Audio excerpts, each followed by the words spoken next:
Get going on these ears a little bit. Try to add some mass.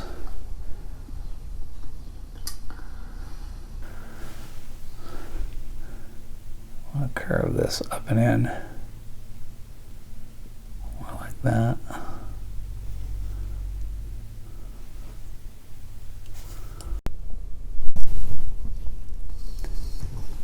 Now these wire tools are handy for shaping things up and scrape away at stuff. You can use it as a gouge to dig out material like I'm doing here on this ear. And that looks better already. Let's get those little nosy pieces made in there. I'll tell you, the back side of this one tool is very useful.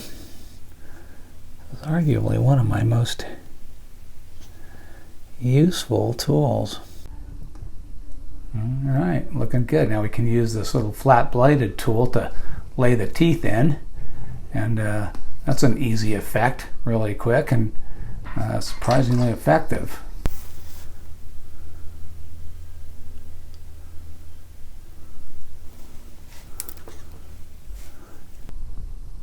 Smooth things out.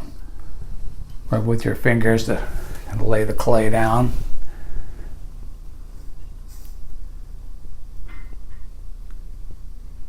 Just smoothing out, cleaning up.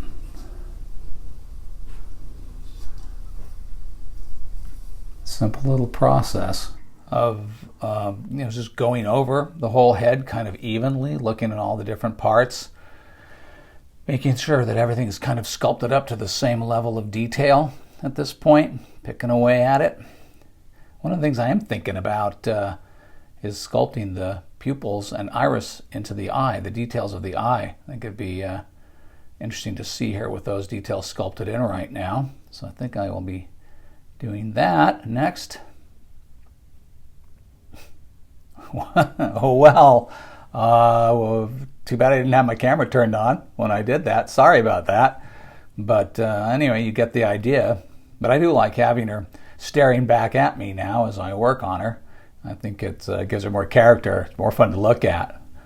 So I think now I'll come under here inside the nose and cut these nostril wings back towards the nostril landing, tuck them in under, make them look a little bit more like they're supposed to, kind of just generally refining going on. All right, well now we're just going to let's lay a little bit of extra mass on the side of the nose here. Make that connection between the bridge of the nose and the cheek. It's sort of an all-important shape. I'll put that in here like that. That's looking very good. Smooth it out.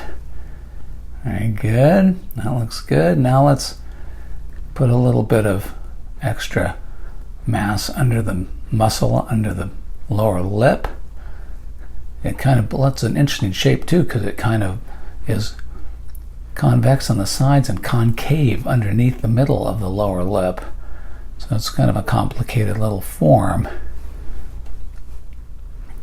Just going through and smoothing out and cleaning up, refining shapes.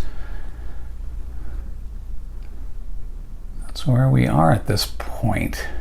I'm going to define more areas like creases and sort of the deep hollows.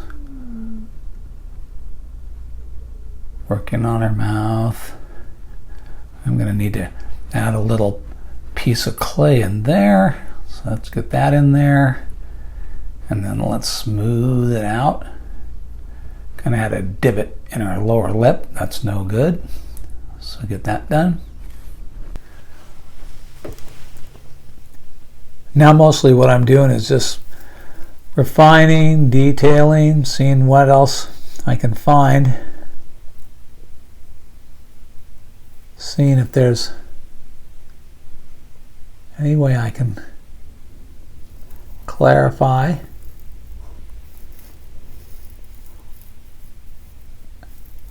Enhance, but mostly just kind of cleaning and detailing a little bit here and there. Still have to do the ears and a lot of other details. Thinking a lot about the hair, her hair, and what form that's going to take. And so you can run a bristle brush over the surface. That leaves a nice surface finish, which you can then kind of run your fingers over. And you get a nice finish on the clay. People will use various solvents, like alcohol or paint thinner, even water on an oil-based clay just to brush it out. A lot of different ways you can do it. All right. So I'm about 4 hours in to this sculpt, and I still have the ears to do. I still have the neck and torso. We'll do some more refining, some more improving, some more this, some more that. Keep working it. Okay, I think it's time for us to get busy on the ears.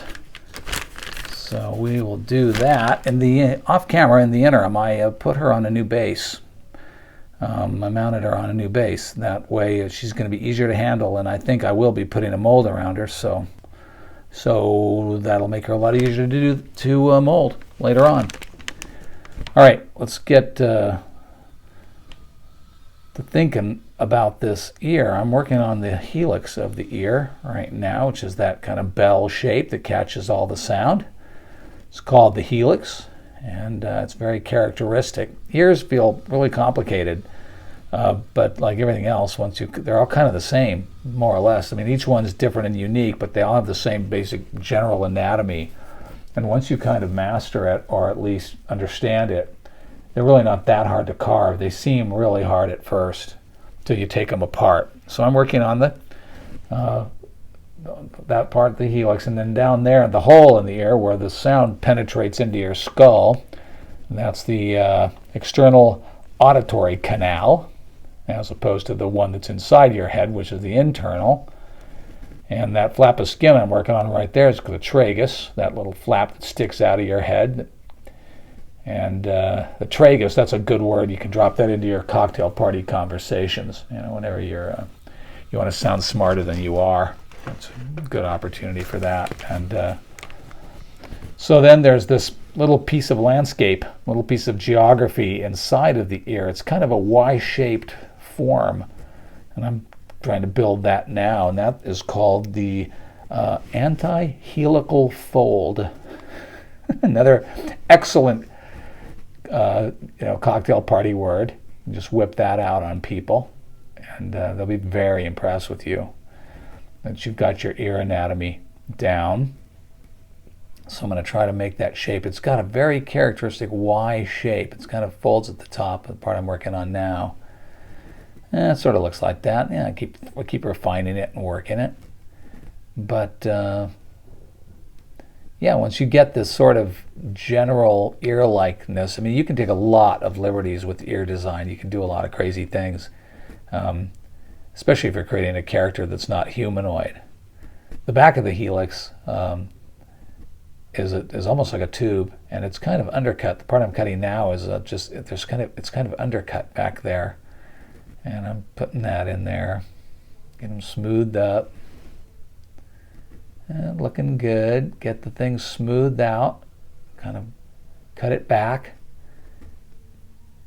Nice.